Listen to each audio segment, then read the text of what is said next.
Now we'll create the leg in a very similar way that we did the arm, only instead of starting in the top perspective, we're going to go into the side perspective by selecting the foreview, then selecting the side viewport in the bottom right. From here, I can start placing my joints. So I'm going to go up to the joint creation tool, click on that, and start with the hip. So I'm going to find a place around here that looks like the hip might belong, and click that. Next, I'll scroll down to where the knee should be, which is about around here. And then all the way down here, I'll find his ankle. And I'm going to put that right around here.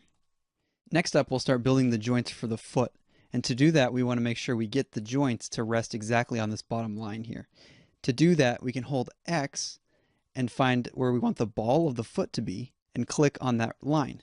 Holding X makes it snap to the grid.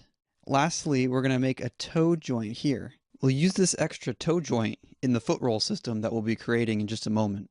So still holding X down, you want to click somewhere where the toe might go and click on that line. Then I'm going to hit enter and marvel at our awesome leg that we made. Before we continue, let's go through and name these joints.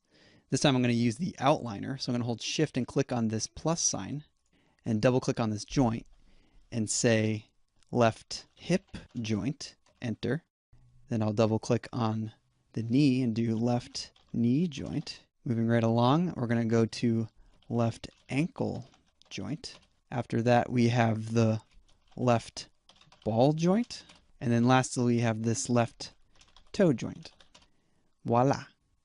Now that I'm done with these joints, I can hold shift and click on the minus sign to collapse the whole group. And now let's talk about our foot roll system. With the current setup that we have, we're able to move the ankle and move all the toes along with it. And then we can move the toe individually. But what we're not able to do is work backwards. So we're not able to move the ankle without moving the toe.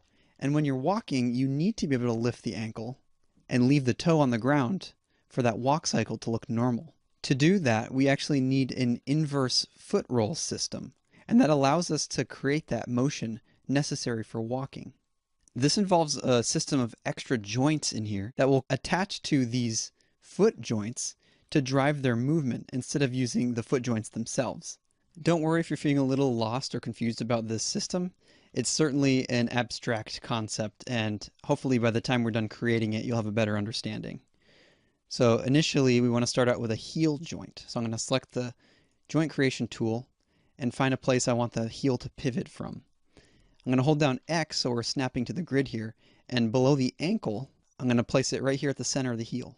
The second joint, we're going to actually put inside the toe joint. So we want to hold V and make sure you're zoomed in so Maya doesn't get confused here. There's a potential to snap to the mesh, and that could be a mistake. So hold down V and make sure you're snapping into that toe joint there. The next one, we want to zoom in a little more and find the ball joint and snap to the center of that ball joint there. The last joint that we need to place will be snapped within our ankle joint up here. So we'll continue to hold down V and place our joint there. And now we can hit enter and take a look at what our system looks like. Before we go any further, let's go back into the outliner and name all these joints. So I'm going to hold down shift and click the plus sign here to expose all the joints.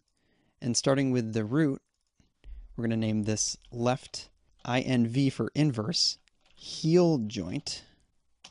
The next one here we're going to name left inverse ball joint. Then we have the left inverse toe joint. And lastly, the left inverse ankle joint. Now let me hide the leg skeleton so we can get a better look at our inverse joints that we just created. So I'm going to select the hip joint and press Ctrl H to hide that whole hierarchy. Now I'm going to select the heel so we can take a good look at this system here. And what you'll find by rotating these joints individually is a better representation of how the foot actually moves while walking. Kind of like we were talking before, we can now bend from the ball of the toe and lift up from the ankle before stepping off the ground with this toe joint. So this is basically how we'll be animating these in a sense for a foot roll controller. Now these aren't going to be the bones that we actually control the mesh with. Those are going to be the bones that we've already created for the foot. These inverse joints will be what control those foot joints, so we get that inverse motion. They work more like controllers rather than a joint system like you might be familiar with, where it controls a mesh. Now that we've laid the groundwork for our inverse foot roll controller, we're ready to move on for now. So what I'm going to do is jump into the outliner and find the left hip joint. And then I'm going to hit Shift H to unhide that whole leg system. Now I want to move into the perspective view so we can see our leg joints and begin positioning them inside the mesh. To make sure our carefully placed inverse joints don't move away from the foot joints, I'm going to temporarily parent our inverse heel joint underneath the hip joint. I do this by holding the middle mouse button over the heel and dragging and dropping it under the hip within the outliner. And so we'll see a bone going from the heel up to the hip.